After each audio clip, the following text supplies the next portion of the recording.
Demisexual, sapiosexual, gray sexual. Maybe you've come across these terms on dating apps or within your own relationships.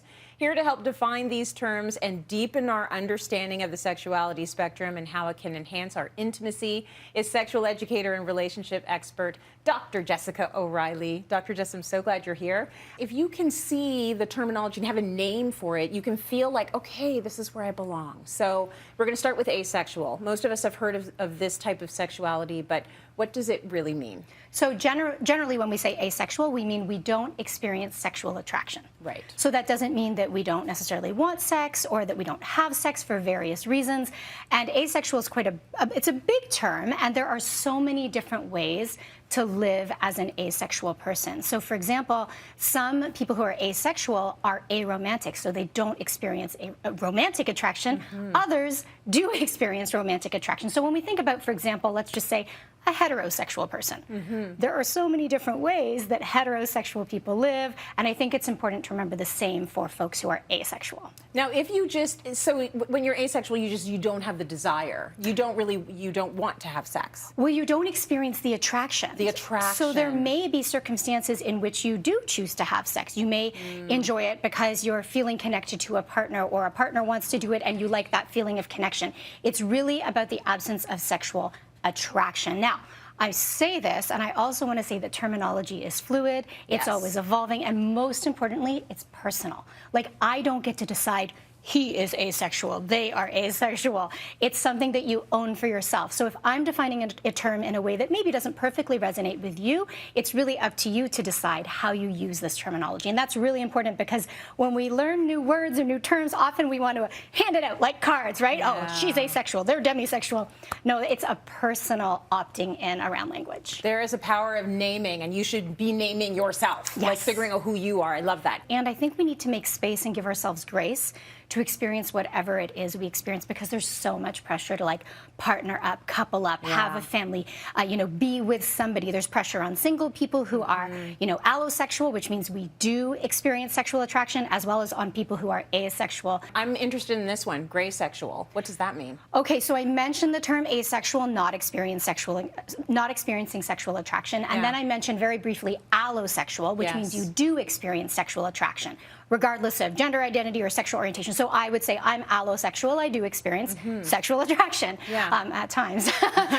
And so gray sexual leaves space for the nuance of the space between these two. So some people who are gray sexual would identify kind of along that asexuality spectrum or in that space, but maybe they've experienced sexual attraction a few times, or maybe they used to experience it and they don't experience it anymore. So I think it's a really important term to acknowledge that there is so much, variety and nuance in the way we have these conversations. And I guess fluidity, because maybe you're moving from one terminology to another, right? Your identity can change as, depending on where you are in life and what you've discovered about yourself.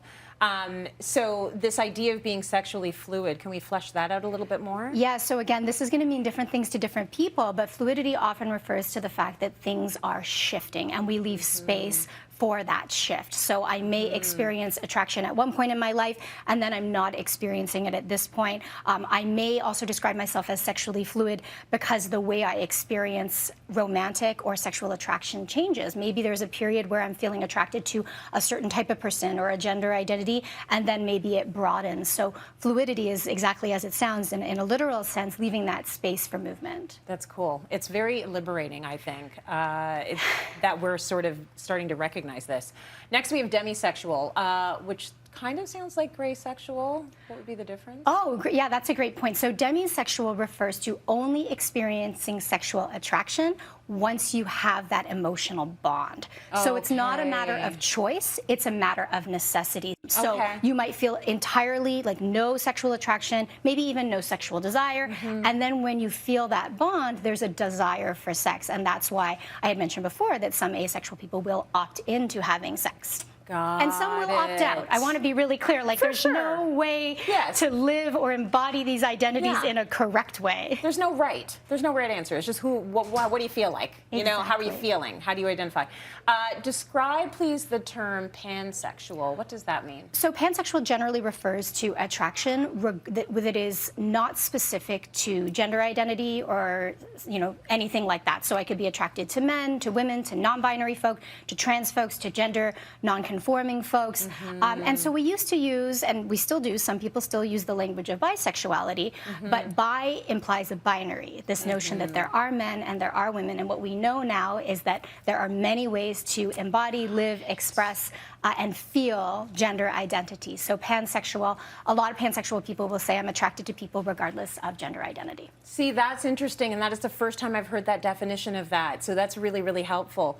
Okay, curious about this next one, autosexual. Oh, autosexual. So this is an interesting one, and it generally refers to somebody who'd rather have sex with themselves versus rather than having sex with somebody else. And so some people will describe it as a sexual attraction to self, and then people start to get upset about that, like, how can you be attracted to yourself? But you are probably your first and your best sexual partner. And in a world that I think profits from and teaches us to hate our bodies, I think it's quite revolutionary and powerful to love your body and feel attractive and attracted to yourself in your own skin. Yeah, it's not narcissistic, right? To love yourself. People will say that. Like, I remember the first time I was interviewed, they said, oh, this is narcissism. But narcissism is, you know, this deep obsession and grandiose thoughts about yourself that are pervasive. I know we like to toss around that word narcissism, like they're a narcissist.